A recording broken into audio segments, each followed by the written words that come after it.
Halo, Assalamualaikum. Nah, kali ini aku mau sharing tentang kolik pada bayi. Pernah gak sih mom itu ngalami bayi kalian itu kolik? Waktu itu aku tuh pernah mengalami baby Azar itu kolik. Jadi dia itu nangis terus menerus dan nangisnya itu bikin kita itu jadi panik. Ya,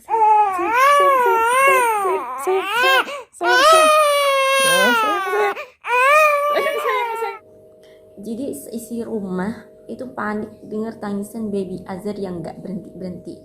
Dan ketika nangis, baby Azar itu kencang banget suaranya, terus mukanya itu memerah dan badannya itu kaku. Nah, aku kan bingung sebenarnya kenapa sih, apa sih yang terjadi sama baby Azar? Kenapa sih dia itu setiap maghrib dia itu selalu nangis kayak gitu?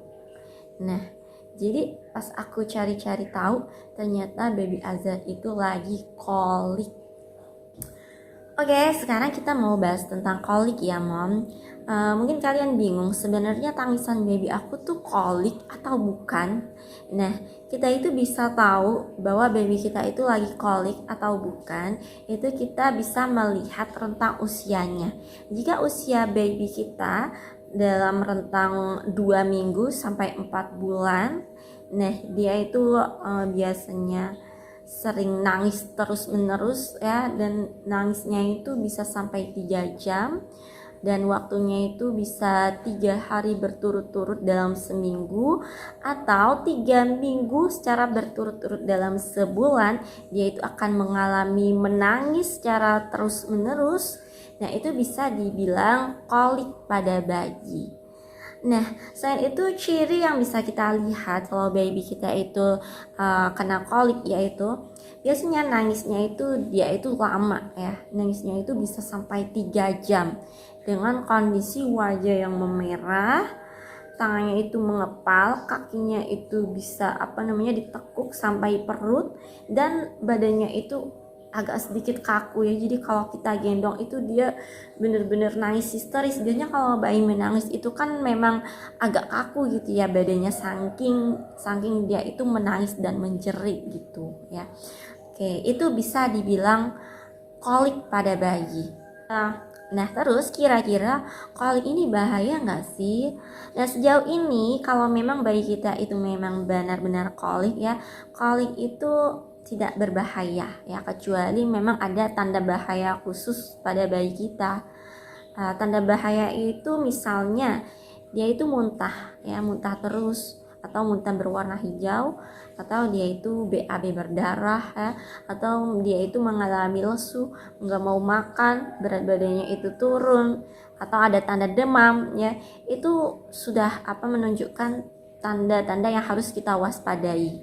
Tapi kalau memang bayi kita itu cuman ada keluhan menangis ya setiap misalnya 3 jam tanpa berhenti, tapi tidak menunjukkan tanda-tanda bahaya, itu adalah hal yang normal. Apalagi bayi kita itu masih usianya itu di bawah 4 bulan.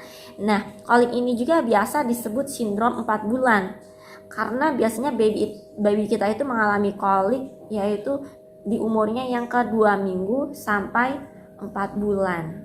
Nah, waktu itu baby Azar itu mengalami kolik di usianya itu yang ke-2 minggu sampai ke-3 bulan. Jadi waktu 4 bulan alhamdulillah baby Azar itu udah sembuh, alhamdulillah. Nah, biasanya kolik itu nyerinya itu hilang timbul ya. Makanya baby kita itu biasanya akan menangis di waktu-waktu tertentu.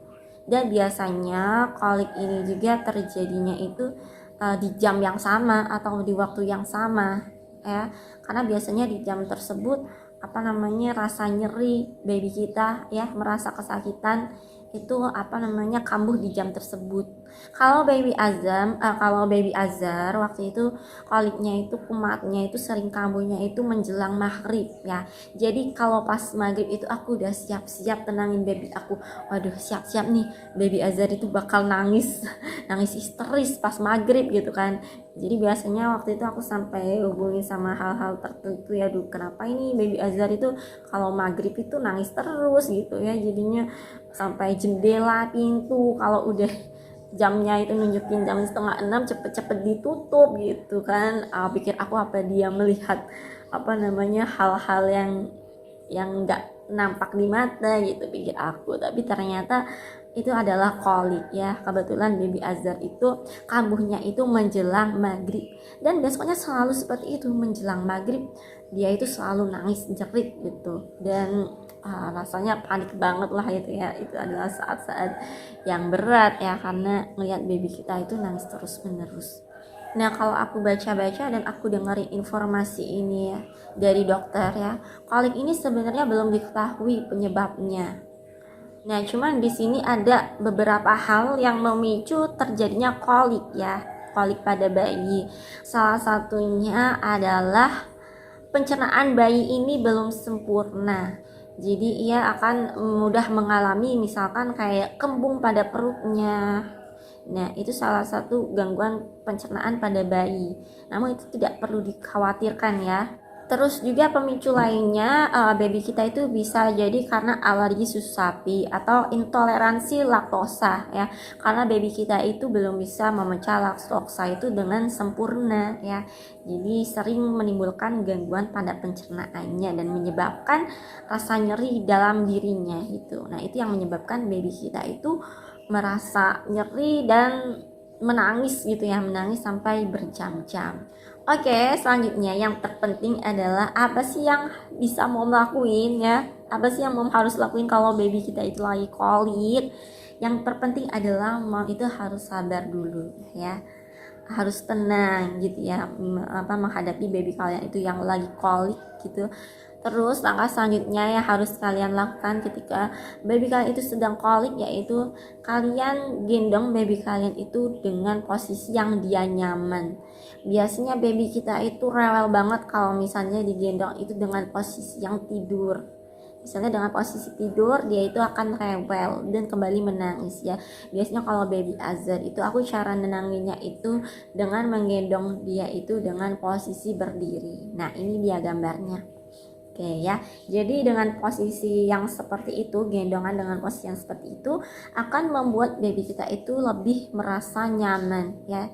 Dan kalian itu bisa dekapkan atau dekatkan ya, satukan detak jantung kalian dengan detak jantung baby kalian ya.